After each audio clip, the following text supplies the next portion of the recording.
जय हनुमान ज्ञान गुण सागर। जय कपीस तिहु लोक उजागर।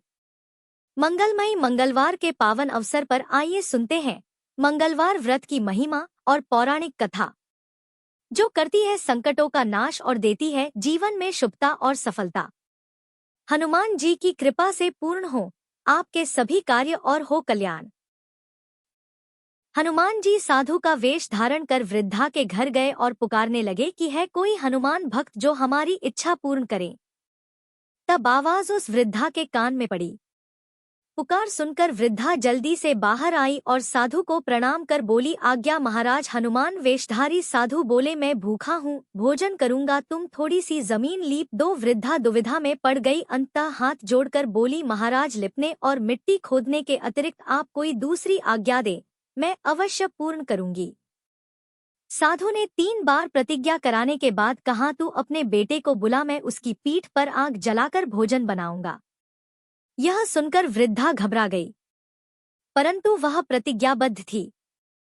उसने अपने पुत्र को बुलाकर साधु को सौंप दिया।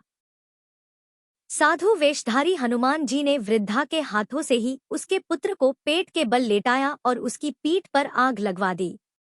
आग जलाकर दुखी मन से वृद्धा अपने घर में चली गई।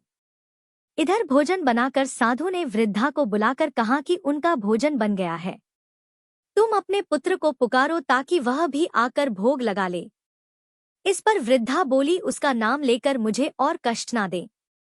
लेकिन जब साधु महाराज नहीं माने तो वृद्धा ने अपने पुत्र को आवाज लगाई। वह अपनी मां के पास आ गया और अपने पुत्र को जीवित देखकर वृद्धा को बहुत आश्चर्य हुआ। वह साधु के चरणों में गिर पड़ी।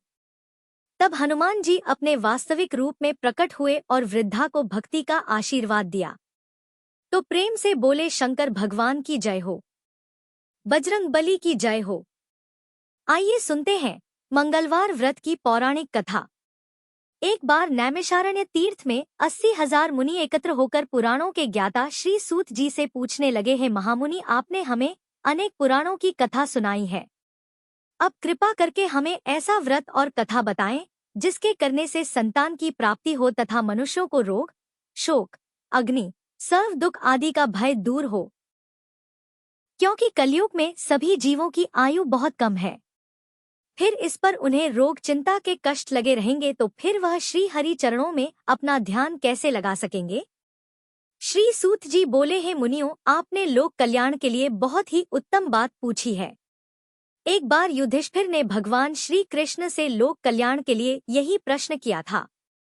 भगवान श्री कृष्ण और युधिष्ठिर का संवाद तुम्हारे सामने कहता हूँ, ध्यान पूर्वक सुनो। एक समय पांडवों की सभा में श्री कृष्ण जी बैठे हुए थे। तब युधिष्ठिर ने भगवान श्री कृष्ण से प्रश्न किया, हे प्रभु नंद नंद गोविंद, आपने मेरे लिए अनेकों कथाएं सुनाई है, आज आप कृपा करके ऐसा व्रत या कथा सुनाएं जिसके करने से मनुष्य को रोग चिंता का भय समाप्त हो और उसको पुत्र की प्राप्ति हो। हे प्रभु, बिना पुत्र जीवन व्यर्थ है। पुत्र के बिना मनुष्य नरकगामी होता है। पुत्र के बिना मनुष्य पितृ ऋण से छुटकारा नहीं पा सकता और ना ही उसका पुण्यक नामक नरक से उद्धार हो सकता है। अतः पुत्रदायक व्रत बताएं। श्री कृष्ण भगवान बोले, हे राजन, मैं एक प्राचीन इतिहास सुनाता हूँ, आप उसे ध्यान पूर्वक सुनो। कुंडलपुर नामक एक नगर था। उसमें नंदा नामक एक ब्राह्मण रहता था।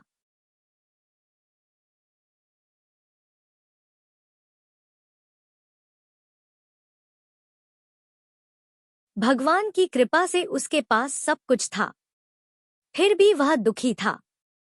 इसका कारण यह था कि ब्राह्मण की स्त्री सुनंदा के कोई संतान नहीं थी।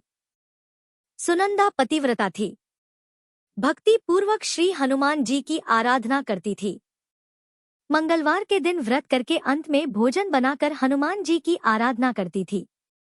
मंगलवार के दिन व्रत करके अंत में भोजन बनाकर हनुमान जी को भोग लगाने के बाद स्वयं भोजन करती थी। एक बार मंगलवार के दिन ब्राह्मणी गृह कार्य की अधिकता के कारण हनुमान जी को भोग नहीं लगा सकी तो इस पर उसे बहुत ही दुख हुआ। उसने कुछ भी नहीं खाया और अपने मन में प्रण किया कि अब तो अगले मंगलवार को ही हनुमान जी को भोग लगाकर अन्न और जल ग्रहण करूंगी।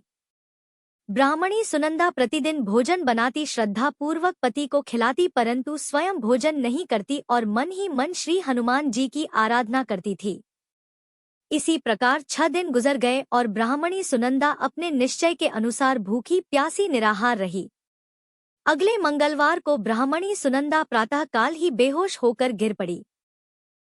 ब्राह्मणी सुनंदा की इस असीम भक्ति के प्रभाव से श्री हनुमान जी बहुत प्रसन्न हुए और प्रकट होकर बोले, सुनंदा, मैं तेरी भक्ति से बहुत प्रसन्न हूँ। तू उठ और वर मांग।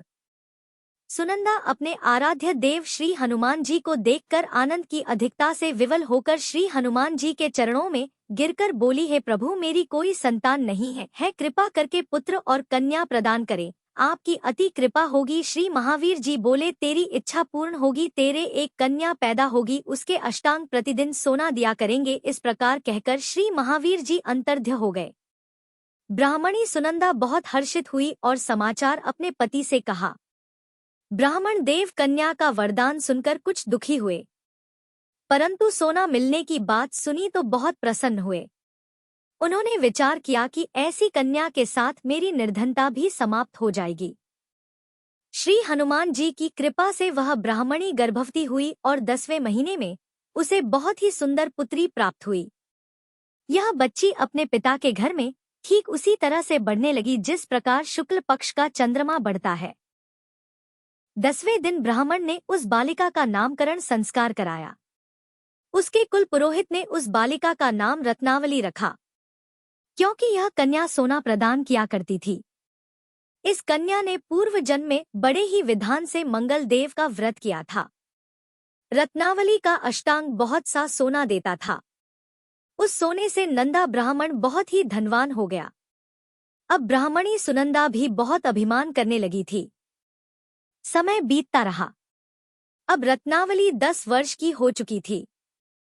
एक दिन जब नंदा ब्राह्मण प्रसन्नचित था, तब सुनंदा ने अपने पति से कहा, मेरी पुत्री रत्नावली विवाह के योग्य हो गई है, इसलिए आप कोई सुंदर और योग्य वर देखकर विवाह कर दें।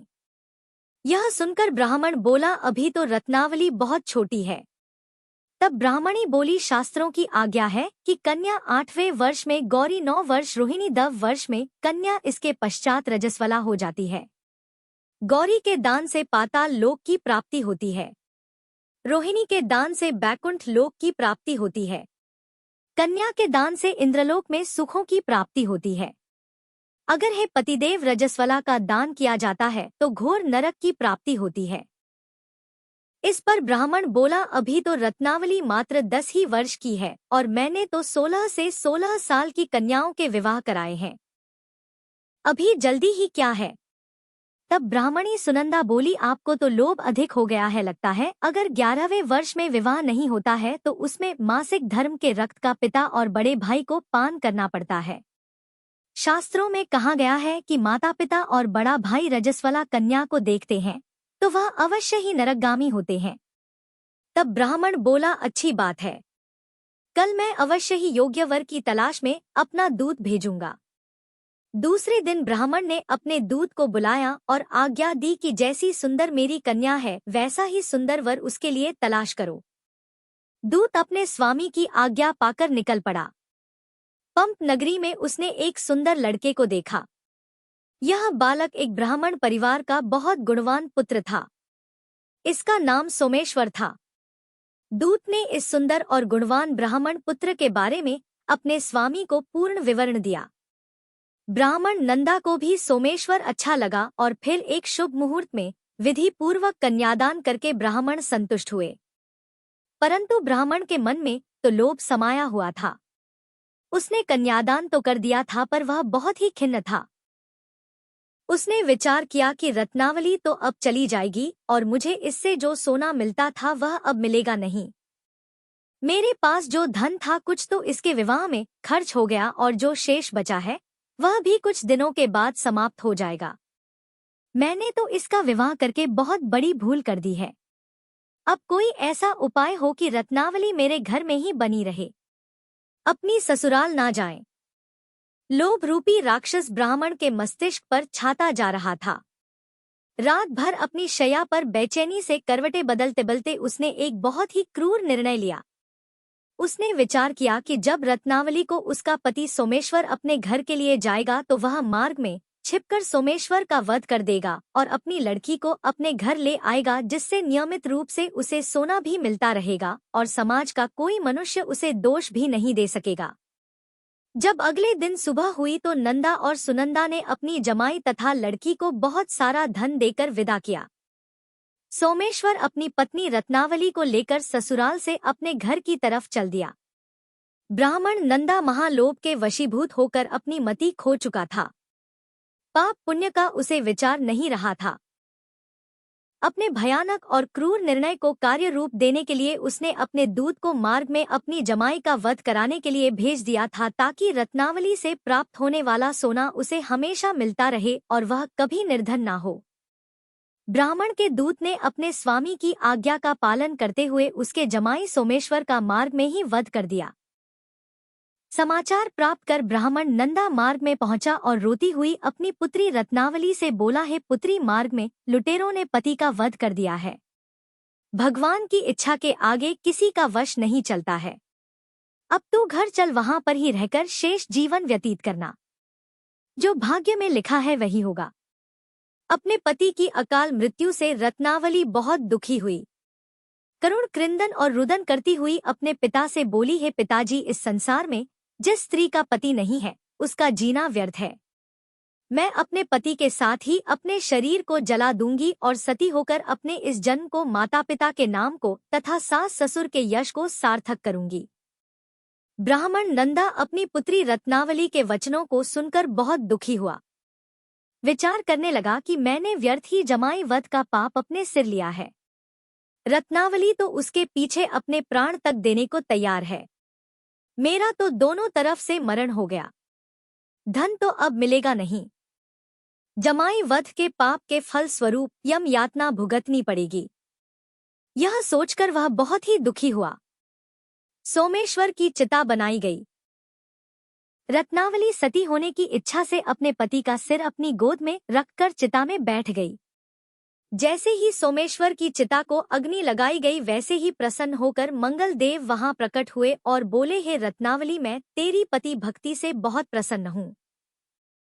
तू वर मांग। तब रत्नावली ने अपने पति का जीवन दान मांगा। मंगलदेव बोले, रत्नावली, तेरा पति अजर अमर है।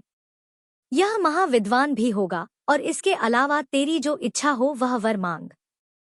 तब रत्नावली बोली, है ग्रहों के स्वामी, यदि आप मुझ पर प्रसन्न हैं तो मुझे यह वरदान दीजिए कि जो भी मनुष्य मंगलवार के दिन प्रातःकाल लाल पुष्प लाल चंदन से पूजा करके आपका स्मरण करेगा उसको रोग व्याधि नहीं होगी, स्वजनों से कभी वियोग नहीं होगा, सर्प अग्नि तथा शत्रुओं का भय नहीं रहेगा, और जो स्त्री मंगलवार का व्रत करेगी वह कभी विधवा नहीं होगी। मंगलदेव ने तथास्तु कहकर अंतर्ध्य हो गए। सोमेश्वर मंगलदेव की कृपा से जीवित हो उठा। रत्नावली अपने पति को पुनः प्राप्त कर बहुत प्रसन्न हुई और मंगलदेव का व्रत प्रत्येक मंगलवार को करके व्रतराज और मंगलदेव की कृपा से इस लोक में सुख ऐश्वर्य को भोगते हुए अंत में अपने पति के साथ स्वर्ग लोक को गए। प्रेम से बोलिए जय श्री हनुमान। आइए अब सुनते हैं श्री राम नाम की महिमा। लंकापति रावण के वध के बाद जब अयोध्यापति प्रभु श्री राम की कीर्ति दूर दूर तक फैल रही थी और वह मर्यादा पुरुषोत्तम कहलाने लगे थे, तब एक दिन महादेव शिव की इच्छा भी मर्यादा पुरुषोत्तम श्री राम से मिलने की हुई। पार्वती जी को संग लेकर महादेव जी कैलाश पर्वत से उतरकर अयोध्या नगरी के रास्ते पर चल पड़े। भगवान शिव और मां पार्वती को अयोध्या आया देखकर राम जी बहुत खुश हुए। माता जानकी ने उनका उचित आदर सत्कार किया और स्वयं भोजन बनाने के लिए रसोई में चली गई। इस बीच भगवान शिव ने श्री राम जी से पूछा, आपके सेवक हनुमान जी दिखाई नहीं दे रहे हैं। तब श्री राम बोले, वे बगीचे में हैं। शिव जी ने श्री राम जी से बगीचे में जाने की अनुमति मांगी और पार्वती जी का हाथ थामकर बगीचे में आ गए। बगीचे की खूबसूरती देखकर उनका मन मोहित हो गया। आम के एक घने वृक्ष के नीचे हनुमान जी दीन दुनिया से बेखबर गहरी नींद में सोए हुए थे और एक लय में खर्राटों से राम नाम की ध्वनि उठ रही थी। चकित होकर शिवजी और माता पार्वती एक दूसरे की ओर देखने लगी। माता पार्वती मुस्कुरा उठी और वृक्ष की डालियों की ओर इशारा किया। राम नाम सुनकर पेड़ की डालियां भी झूमने लगी थी और इनके बीच से भी राम नाम उच्चारित हो रहा था। शिवजी इस राम नाम की धुन में मस्त मगन होकर खुद भी राम राम कहकर नाचने लगे। माता पार्वती जी ने भी अपने पति का अनुसरण किया और अपने कोमल पैर थिरकाने लगी। शिवजी और माता पार्वती जी के नृत्य से ऐसी झनकार उठी कि स्वर्ग लोक के देवता गण भी आकर्षित होकर बगीचे में आ गए और राम नाम की धुन में सभी मस्त हो गए। माता जानकी भोजन तैयार करके प्रतीक्षा कर रही थी, परंतु संध्या गिरने पर भी अतिथि नहीं पधारे। तब अपने देवर लक्ष्मण जी को बगीचे में भेजा। लक्ष्मण जी तो स्वयं को श्री राम का सेवक ही मानते थे, इसलिए बगीचे में आकर जब उन्होंने धरती पर स्वर्ग का नजारा देखा तो स्वयं भी राम नाम की धुन में झूम उठे। महल में माता जानकी जी परेशान हो रही थी कि अभी तक भोजन ग्रहण करने कोई भी क्यों नहीं आया। उन्होंने श्री राम जी से कहा, भोजन ठंडा हो रहा है, चलिए हम ही जाकर बगीचे में से सभी को ले आए। तब जब राम जी बगीचे में गए तो वहां राम नाम की धूम मची हुई थी। हनुमान जी गहरी नींद में सोए हुए थे और उनके खर्राटों से अभी तक राम नाम ही निकल रहा था। श्री राम भाव विह्वल हो उठे। राम जी ने हनुमान जी को नींद से जगाया और प्रेम से उनकी तरफ निहारने लगे। हनुमान जी प्रभु को आया देखकर शीघ्रता से उठकर खड़े हो गए। नृत्य की सभा भंग हो गई। शिव जी खुले कंठ से हनुमान जी की राम भक्ति की सराहना करने लगे। हनुमान जी सकुचाए लेकिन मन ही मन खुश हो रहे थे। श्री सियाराम ने भोजन करने का आग्रह भगवान शिव जी से किया। सभी लोग महल में भोजन करने के लिए चल पड़े। माता जानकी जी भोजन परोसने लगी। हनुमान जी को भी श्री राम जी ने पंक्ति में बैठने का आदेश दिया। हनुमान जी बैठ तो गए, परंतु आदत ऐसी थी कि राम जी के भोजन परोसने के उपरांत ही सभी लोग भोजन करते थे। आज श्री राम के आदेश से पहले भोजन करना पड़ रहा था। माता जानकी हनुमान जी को भोजन परोसती जा रही थी, परंतु हनुमान जी का पेट ही नहीं भर रहा था। सीता जी कुछ समय तक तो उन्हें भोजन परोसती रही, फिर समझ गई कि इस तरह से तो हनुमान जी का पेट नहीं भरेगा। उन्होंने तुलसी के एक पत्ते पर राम नाम लिखा और भोजन के साथ हनुमान जी को परोस दिया। तुलसी पत्र खाते ही हनुमान जी को संतुष्टि मिली और वह भोजन खाकर उठकर खड़े हो गए। भगवान शिव शंकर ने प्रसन्न होकर हनुमान जी को आशीर्वाद दिया कि आपकी राम भक्ति युगों युगों तक याद की जाएगी और आप संकट मोचन के नाम से जाने जाएंगे। आइए अब सुनते हैं राम नाम की महिमा की दूसरी कहानी। शिव जी ने श्री राम जी से बगीचे में जाने की अनुमति मांगी और पार्वती जी का हाथ थामकर बगीचे में आ गए। बगीचे की खूबसूरती देखकर उनका मन मोहित हो गया। आम के एक घने वृक्ष के नीचे हनुमान जी दीन दुनिया से बेखबर गहरी नींद में सोए हुए थे और एक लय में खर्राटों से राम नाम की ध्वनि उठ रही थी। चकित होकर शिवजी और माता पार्वती एक दूसरे की ओर देखने लगी। माता पार्वती मुस्कुरा उठी और वृक्ष की डालियों की ओर इशारा किया। राम नाम सुनकर पेड़ की डालियां भी झूमने लगी थी और इनके बीच से भी राम नाम उच्चारित हो रहा था। शिवजी इस राम नाम की धुन में मस्त मगन होकर खुद भी राम राम कहकर नाचने लगे। माता पार्वती जी ने भी अपने पति का अनुसरण किया और अपने कोमल पैर थिरकाने लगी। शिवजी और माता पार्वती जी के नृत्य से ऐसी झनकार उठी कि स्वर्ग लोक के देवता गण भी आकर्षित होकर बगीचे में आ गए और राम नाम की धुन में सभी मस्त हो गए। माता जानकी भोजन तैयार करके प्रतीक्षा कर रही थी, परंतु संध्या गिरने पर भी अतिथि नहीं पधारे। तब अपने देवर लक्ष्मण जी को बगीचे में भेजा। लक्ष्मण जी तो स्वयं को श्री राम का सेवक ही मानते थे, इसलिए बगीचे में आकर जब उन्होंने धरती पर स्वर्ग का नजारा देखा तो स्वयं भी राम नाम की धुन में झूम उठे। महल में माता जानकी जी परेशान हो रही थी कि अभी तक भोजन ग्रहण करने कोई भी क्यों नहीं आया। उन्होंने श्री राम जी से कहा, भोजन ठंडा हो रहा है, चलिए हम ही जाकर बगीचे में से सभी को ले आए। तब जब राम जी बगीचे में गए तो वहां राम नाम की धूम मची हुई थी। हनुमान जी गहरी नींद में सोए हुए थे और उनके खर्राटों से अभी तक राम नाम ही निकल रहा था। श्री राम भाव विह्वल हो उठे। राम जी ने हनुमान जी को नींद से जगाया और प्रेम से उनकी तरफ निहारने लगे। हनुमान जी प्रभु को आया देखकर शीघ्रता से उठकर खड़े हो गए। नृत्य की सभा भंग हो गई। शिव जी खुले कंठ से हनुमान जी की राम भक्ति की सराहना करने लगे। हनुमान जी सकुचाए लेकिन मन ही मन खुश हो रहे थे। श्री सियाराम ने भोजन करने का आग्रह भगवान शिव जी से किया। सभी लोग महल में भोजन करने के लिए चल पड़े। माता जानकी जी भोजन परोसने लगी। हनुमान जी को भी श्री राम जी ने पंक्ति में बैठने का आदेश दिया। हनुमान जी बैठ तो गए परंतु आदत ऐसी थी कि राम जी के भोजन परोसने के उपरांत ही सभी लोग भोजन करते थे। आज श्री राम के आदेश से पहले भोजन करना पड़ रहा था। माता जानकी हनुमान जी को भोजन परोसती जा रही थी, परंतु हनुमान जी का पेट ही नहीं भर रहा था। सीता जी कुछ समय तक तो उन्हें भोजन परोसती रही, फिर समझ गई कि इस तरह से तो हनुमान जी का पेट नहीं भरेगा। उन्होंने तुलसी के एक पत्ते पर राम नाम लिखा और भोजन के साथ हनुमान जी को परोस दिया। तुलसी पत्र खाते ही हनुमान जी को संतुष्टि मिली और वह भोजन खाकर उठकर खड़े हो गए।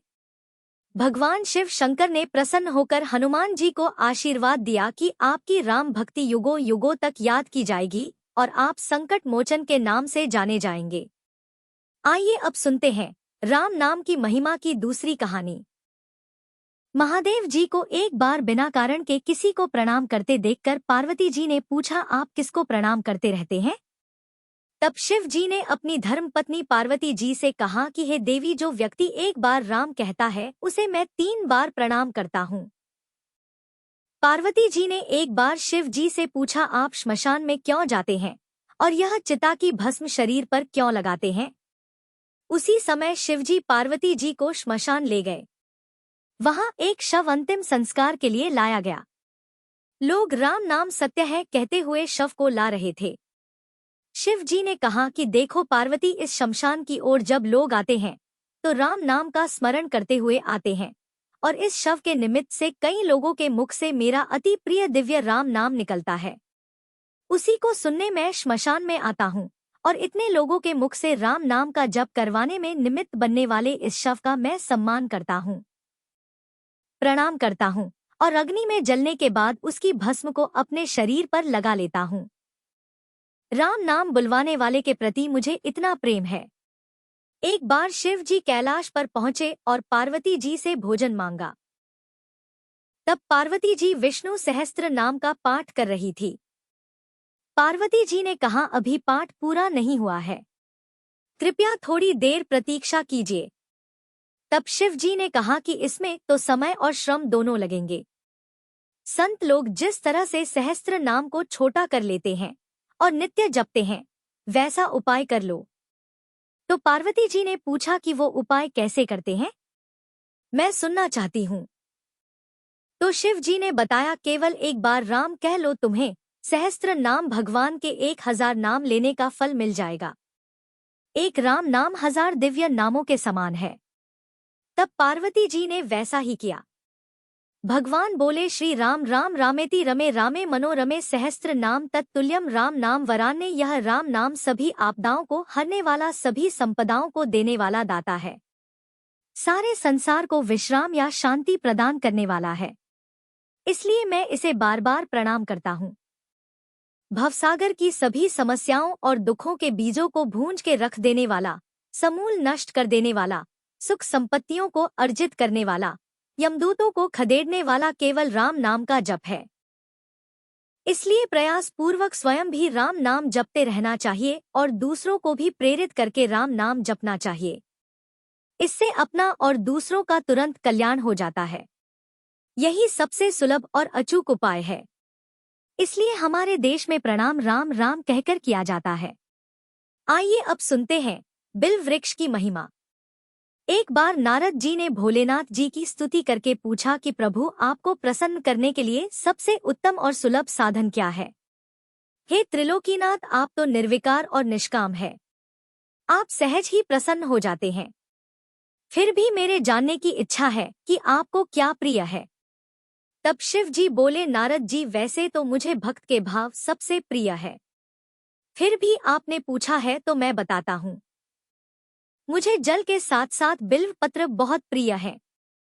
जो अखंड बिल्व पत्र मुझे श्रद्धा से अर्पित करते हैं, मैं उन्हें अपने लोक में स्थान देता हूँ। नारद जी भगवान शंकर और माता पार्वती की वंदना करके अपने लोक को चले गए। उनके जाने के पश्चात पार्वती जी ने शिव जी से पूछा कि हे प्रभु, मेरी यह जानने की बड़ी तीव्र इच्छा हो रही है कि आपको बेल पत्र इतने प्रिय क्यों हैं? कृपा करके मेरी जिज्ञासा को शांत कीजिए। तब शिव जी बोले, हे शिव, बिल्व के पत्ते मेरी जटा के समान है। उसका त्रिपत्र यानी 3 पत्ते ऋग्वेद, यजुर्वेद और सामवेद है। शाखाएं समस्त शास्त्र का स्वरूप है।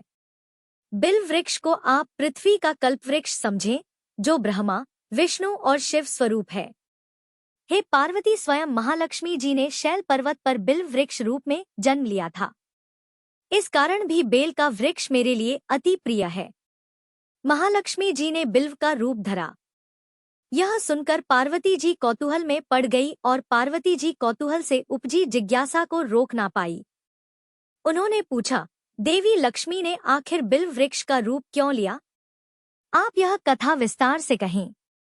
तब भोलेनाथ ने देवी पार्वती जी को कथा सुनाना आरंभ किया। हे देवी, सतयुग में ज्योति रूप में मेरे अंश का रामेश्वर लिंग था। ब्रह्मा आदि देवों ने उसका विधिवत पूजन अर्चन किया था। इसका परिणाम यह हुआ कि मेरे अनुग्रह से वाणी देवी सबकी प्रिय हो गई। वे भगवान विष्णु को सतत प्रिय हो गई। मेरे प्रभाव से भगवान केशव के मन में वाग देवी के लिए जितनी प्रीति उत्पन्न हुई वह स्वयं लक्ष्मी जी को नहीं भाई। लक्ष्मी देवी का श्री हरि के प्रति मन में कुछ दुराव पैदा हो गया। वह चिंतित और रुष्ट होकर चुपचाप परम उत्तम श्री शैल पर्वत पर चली गई। वहां उन्होंने तप करने का निश्चय किया और उत्तम स्थान का चयन करने लगी। महालक्ष्मी ने उत्तम स्थान का निश्चय करके मेरे लिंग विग्रह की उग्र तपस्या प्रारंभ की। उनकी तपस्या कठोरतम होती जा रही थी।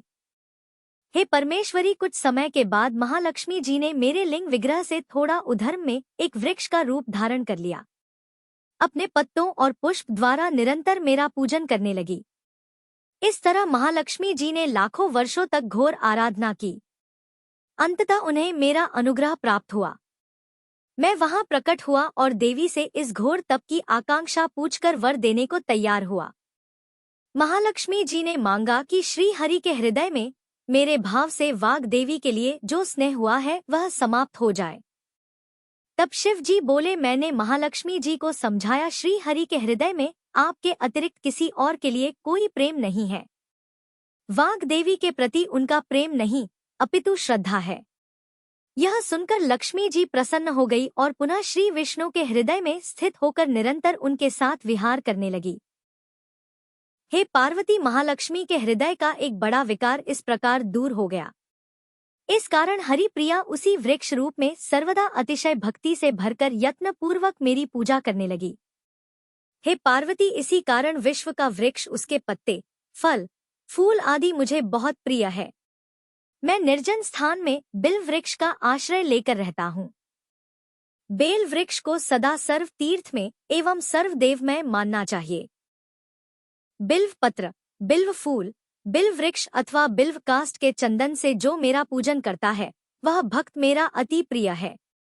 बिल्व वृक्ष को शिव के समान ही समझो। वह मेरा शरीर है जो बिल्व पर चंदन से मेरा नाम अंकित करके मुझे अर्पण करता है। मैं उसे सभी पापों से मुक्त करके अपने लोक में स्थान देता हूँ। हे देवी, उस व्यक्ति को स्वयं लक्ष्मी जी भी नमस्कार करती हैं जो मेरा पूजन करते हैं। जो बिल्व मूल में प्राण छोड़ता है उसको रुद्र देह प्राप्त होता है और ऐसे मनुष्य पर सदैव ही माता लक्ष्मी की कृपा रहती है और साथ ही साथ भगवान नारायण की कृपा भी उन पर सदैव बनी रहती है। प्रेम से बोलिए भगवान शिव और माता पार्वती की जय। आइए अब सुनते हैं मंगलवार को सुनी जाने वाली मंगला गौरी माता की पौराणिक कथा। कुरु देश में श्रुतकीर्ति नामक एक विद्वान कीर्तिशाली शत्रुओं का नाश करने वाला 64 कलाओं का ज्ञाता तथा धनुर्विद्या में कुशल राजा हुआ था। पुत्र के अलावा अन्य सभी शुभ चीजें उस राजा के पास थी। इसलिए वह राजा संतान के विषय में अत्यंत चिंतित हुआ और जब ध्यान पूर्वक देवी की आराधना करने लगा तब उसकी कठोर तपस्या से देवी प्रसन्न हो गई और उससे यह वचन बोली कि हे सुव्रत वर मांगो। तब श्रुत कीर्ति बोला, हे देवी, यदि आप मुझ पर प्रसन्न हो तो मुझे सुंदर पुत्र दीजिए। हे देवी, आपकी कृपा से अन्य किसी भी वस्तु का अभाव नहीं है। तब उसका यह वचन सुनकर पवित्र मुस्कान वाली देवी ने कहा, राजन, तुमने अत्यंत दुर्लभ वर मांगा है, फिर भी कृपा वर्ष मैं तुम्हें अवश्य दूंगी। किंतु हे राजन सुनिए, यदि परम गुण पुत्र चाहते हो तो वह केवल 16 वर्ष तक जीवित रहेगा, और यदि रूप तथा विद्या से पुत्र चाहते हो तो दीर्घजीवी होगा। देवी का यह वचन सुनकर राजा चिंतित हो उठा और पुनः अपनी पत्नी से परामर्श करके उसने गुणवान तथा सभी शुभ लक्षणों से संपन्न 16 वर्ष की आयु वाला पुत्र मांगा। तब देवी ने भक्ति संपन्न राजा से कहा, है नृपनंदन, मेरे मंदिर के द्वार पर आम का वृक्ष है, उसका एक फल लाकर मेरी आज्ञा से अपनी पत्नी को उसे भक्षण हेतु प्रदान करो, जिससे वह शीघ्र ही गर्भ धारण करेगी, इसमें संदेह नहीं है। प्रसन्न होकर राजा ने वैसा ही किया और उसकी पत्नी ने गर्भ धारण कर लिया। 10वें महीने में उसने देवतुल्य सुंदर पुत्र को जन्म दिया। तब हर्ष तथा शोक से युक्त राजा ने बालक का जात कर्म आदि संस्कार किया और शिव का स्मरण करते हुए उसका नाम चिरायु रखा। इसके बाद पुत्र के 16 वर्ष के होने पर पत्नी सहित राजा चिंता में पड़ गए और वे विचार करने लगे कि यह पुत्र बड़े कष्ट से प्राप्त हुआ है और मैं इसकी दुखद मृत्यु अपने ही सामने कैसे देख सकूंगा। ऐसा विचार करके राजा ने पुत्र को उसके मामा के साथ काशी भेज दिया। प्रस्थान के समय राजा की पत्नी ने अपने भाई से कहा कि आप मेरे पुत्र को काशी ले जाइए। मैंने भगवान मृत्युंजय से पूर्व में पुत्र के लिए प्रार्थना की थी और कहा था कि हे विश्वेश, आप जगतपति की यात्रा के लिए मैं उस पुत्र को अवश्य भेजूंगी। अतः आप मेरे पुत्र को आज ही ले जाइए और सावधानी पूर्वक इसकी रक्षा कीजिएगा।